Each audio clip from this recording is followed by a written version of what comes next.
आज आपल्या गावाची कावड निघली तर ते चाललो आता मी पाहायला. कारण की आपल्या गावाची कावड जाणार होती आज 12वी ज्योतिर्लिंग म्हणजेच केदारनाथ टू पशुपतीनाथ.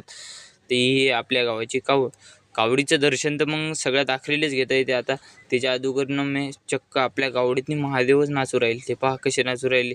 त्याच्यासोबत द्यायचं वाहन बी नंदी आलं. तर हे आपल्या कावडीचं बॅन शक्ती कावड मंडळ काटा तो वाशिम. हे पहा ही आपल्या गावची कावड, पुढं डीजे. हे पहा ही आपली कावड. म्हणजे मी अखरील घेतलं आपल्या कावडीचं दर्शन. सगळेजण गेले महाराजा प्रतिमेचं पूजन करायला आणि नवीन ध्वज फडकवतात तिथे गेल्यावर. हे पहा पूजन गिजन केलं, नवीन ध्वज फडकवला. हे पहा कसा फडकू राहिला नवीन ध्वज फडकून आता चालले आता मंदिराहून दर्शन घेऊन आता जाणार आहे आपली वाली कावड सरकी केदारनाथ. म्हणजे समजा त्याला रातचा 1-1:30 वाजल इथून निघायला आमच्या गाव. तेवढं मग महादेवाचा आखरी डान्स पाहायला.